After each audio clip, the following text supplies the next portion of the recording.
Want to make a super delicious pizza using frozen pre-made pizza crust? Well, there are just a few tricks that you need to learn to be making frozen pre-made pizza crust taste delicious at home. And hey, I'm Jenna here from Sit Bite Go, and today I'm going to share with you the tips you need to make pizza with frozen dough. So this dough is from Trader Joe's, but you could use any sort of grocery store frozen dough that you want.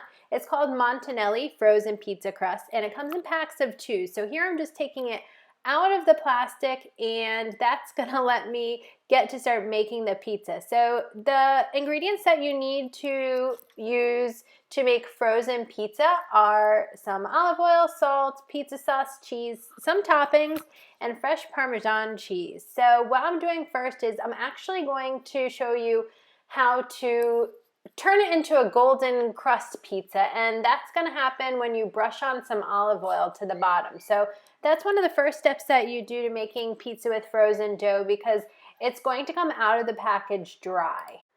So one of my tricks is that not only do you put olive oil on the bottom of the frozen pizza crust, you also put it around the edge, about 1 inch of the edge of the crust on the pizza itself.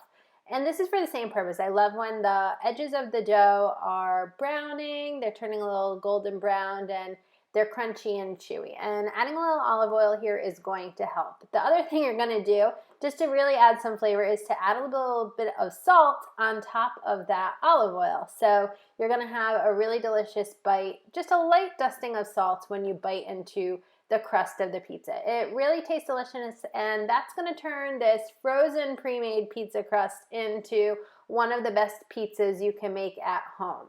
And next comes some dried herbs. You could really use any sort of Italian dried herb blend you have. I love this pasta sprinkle by Penzi Seasonings, but there are other pasta blends, Italian sauce starter kits, that sort of thing. Or you can just use a mixture of dried oregano, parsley, basil, all the Italian stuff. So after that little bit of dried herbs goes on the frozen pizza dough, you then add some spoonfuls of the sauce, and I'll leave you a recipe below for how to make sauce using canned tomatoes for pizza.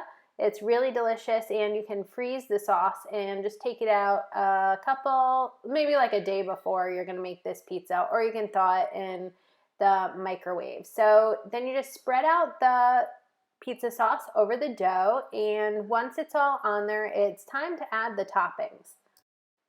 Mozzarella is always a delicious cheese, and it's one that melts completely, but you could also use like Gruyere, you could use Fontina, you could use a blend of mozzarella and cheddar cheese. There are really so many different options. You can check out sitbitego.com for more pizza inspiration, but on this one I'm going to keep it simple, and you're going to see fresh mozzarella, and then you're going to see some chorizo, also from Trader Joe's. So I got Trader Joe's frozen pizza crust, and then I also got Trader Joe's mozzarella, Trader Joe's chorizo that comes in their little Spanish blend deli snack kit. So here goes the chorizo on top.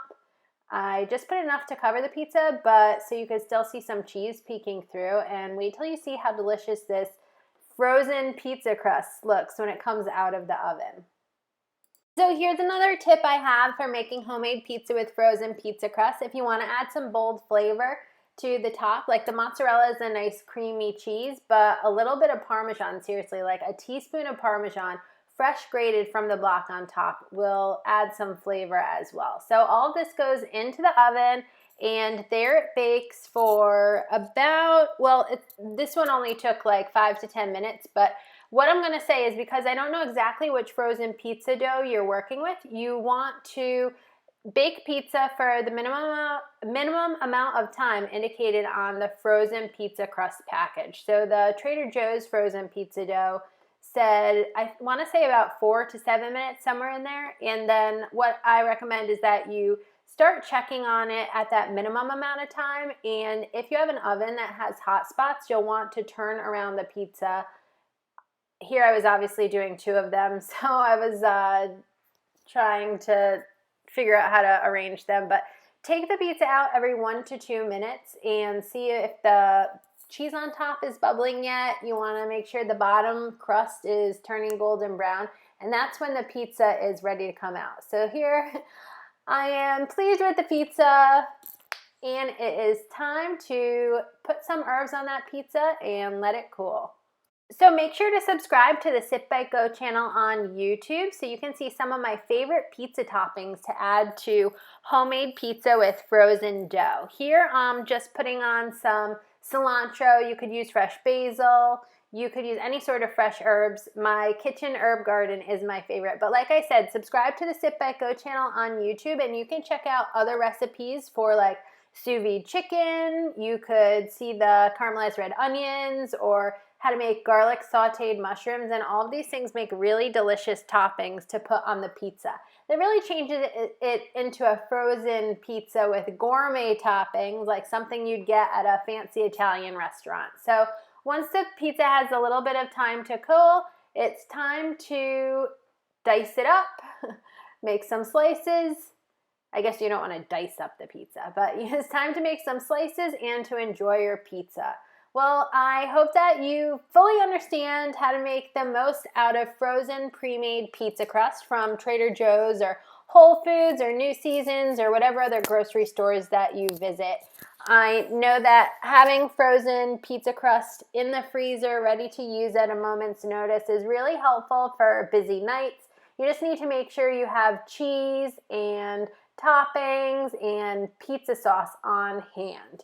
So I'll leave you some links in this post that will help you find some delicious toppings and how to make delicious pizza sauce and some of my other favorite pizza advice. You know that I eat so much pizza over here that I have plenty to say about it. Well, until next time, I hope that you have a wonderful and delicious day. Cheers!